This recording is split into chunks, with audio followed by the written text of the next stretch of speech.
just really set the momentum for the whole team. That is the thing with a Bigatron.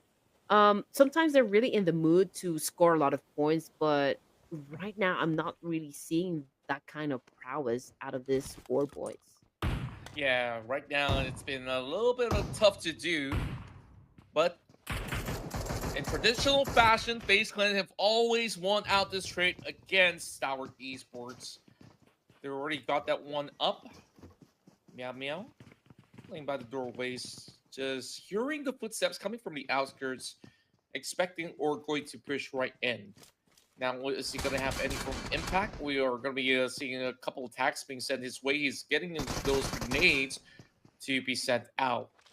But he Mm. holds back for any moment. That is not going to be the entry into the apartments. That's going to be on the what some people call like a car wash. But yeah, whatever you name it, it does not matter right now. What matters here is the fight. Where Yeah. FaZe Clan, they're lock and loaded. They're really stopping Orgoy from getting into the compound. Now he is already breached in. He's got to check every single angle, though. Not going to be an easy task. I know you have to check your corners, right? Especially, when it comes to the buildings here in Miramar. There's a lot of blind corners here. From the kill feed, though, we've got one player coming from Alliance who's currently on the ground, but we are not taking our eyes off of Stalwart Esports and, of course, FaZe Clan going head to head here. Stalwart Esports already with a deficit here. Sanchir already out of the game. So what they're trying to do is just trying to flush out FaZe Clan from inside the building. But we can see one of them already going in for the charge using an S12K. We saw a lot of jump shots happen. Unfortunately, he did miss his target here. So Sword East was still trying to find a good spot or a good angle to at least shut down one player from FaZe before they raid this whole building. ASI are winning out the trade inside of Los Leones up against the rest of Alliance. Now, without the involvement of D-Saber, I guess that ASI is definitely feeling a little bit happy of that situation. Whereas Stalwart, not too much at the moment. A lot more to do IQ over on the outskirts as we are getting more of the real action taking place in Los Leones. Great work coming from Falak. One of the main fraggers out in the field. It's just so interesting, back in day one, Falak has been that number one guy for ASIA. And it's just that they've won a lot of trades. They just don't seem to get enough of placement points. They couldn't really get into the late game. And we actually get a drop.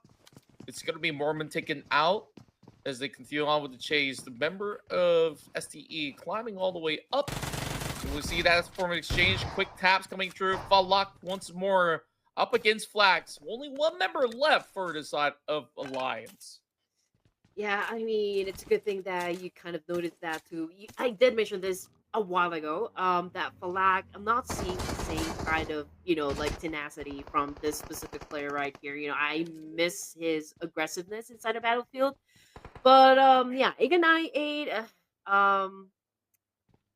can't really say that they're not a good team so far. But They are good. again, I'm not really seeing them really put out their potential or just like be the great team like we know that they are.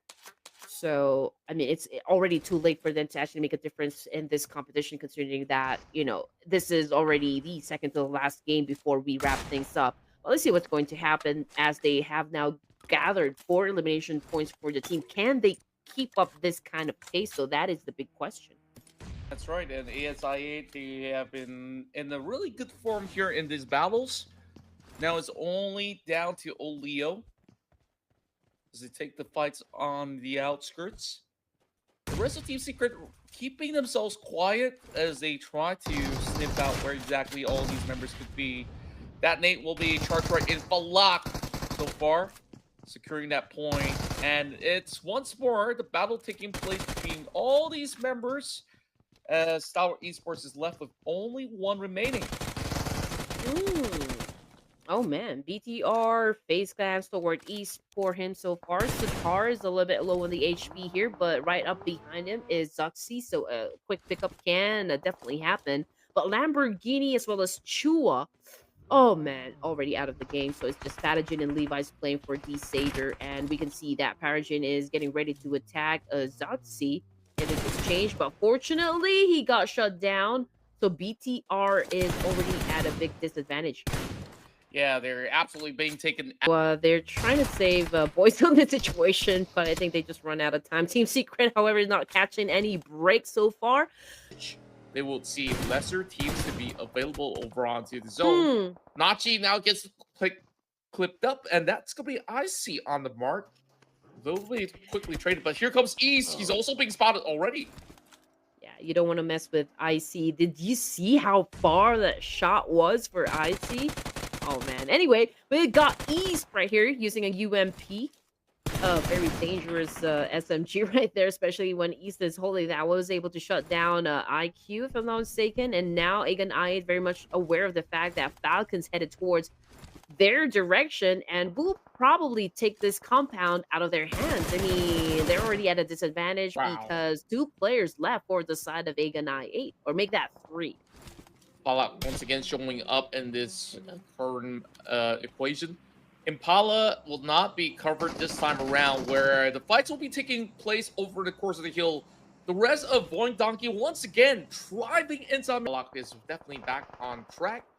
Not yet to supplement Victor holding out, but how will they actually approach this zone is going to be the main question mark. Around the areas of Lafinita, we are looking at Powergen going for that quick pick. Instantly tursted off E. So that is a kill confirmed. And the Saber, they're definitely looking for more. The rest of Falcons, they're stuck in the open. Shots now traded back coming from ASI8. So we'll have to come up with an effective plan so far to either cross the road alive or just eliminate Horror Esports from that angle. Here we go. Horror Esports goes for the trade-off. It's Sky versus Nachi. He's still holding on to the window pane. Getting a little bit of glimpse of the angle, and the full set into the smoke. Nachi gets overwhelmed. ASI8 is down and out. In which Tony K hits onto one member of Horror Esports and will secure it up against No Fear.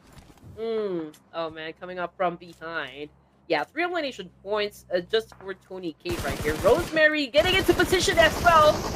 Pushing all of the players coming from RRQ.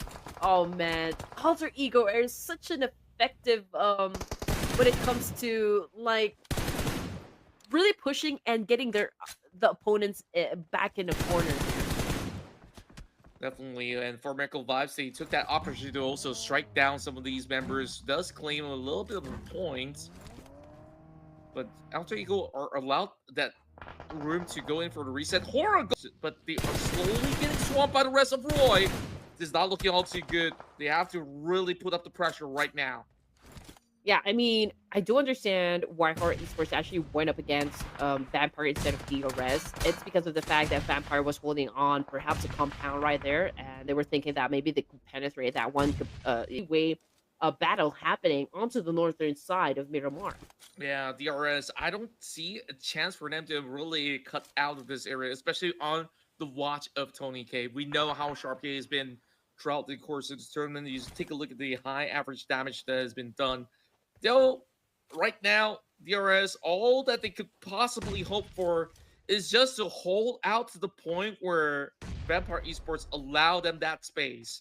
Because the zone is already moving right through the rest of Roy Esports. They will lumber and now taking charge of the situation. They are still a complete squad, so that is a huge advantage right there. We can see that Apex is throwing a lot of nades just to at least put down one player coming from Roy Esports, but that could be hard to pull off considering that you've got, you know, you are outnumbered by the opposition. And there you go. It's a total domination coming from Vampire Esports, setting up a total of 5 elimination points, if I'm not mistaken. Falcons out of the game. Same thing goes for Miracle Vibes. That's right. So far, Tony K has been really rallying a storm right now. Great pick up there coming from the side of Newsy. Hits upon Razak. The rest of Boing Donkey, as much as they're pretty close to the zone, there's a lot of all these regions that's giving them hard time to even get past. Now Newsy decides to close right in. goes in to really claim some of all this region to put the rest of Voin Donkey on the chokehold. But when exactly will VPE Esports respond? Because they could actually go for 2 teams right now from the hillside.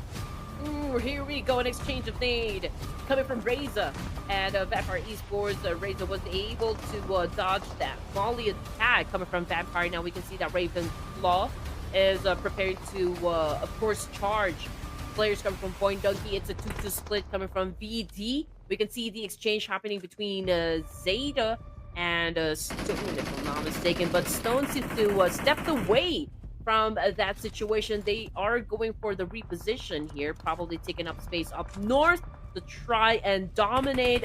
Juke got shut down by Tony K. Beautiful effort coming in from Tony K. He's really sending all of these players one after another out of the lobby. VPE Esports is next to bow out. A full 4v4 happens between Voin Donkey as well as Vampire, but Vampires, they have the upper hand. Now there is a charge coming from vehicle as 2 members are moving into close proximity. That's going to be an easy pickoff up against Razak, and he's definitely looking for Zeta as well. Nosy!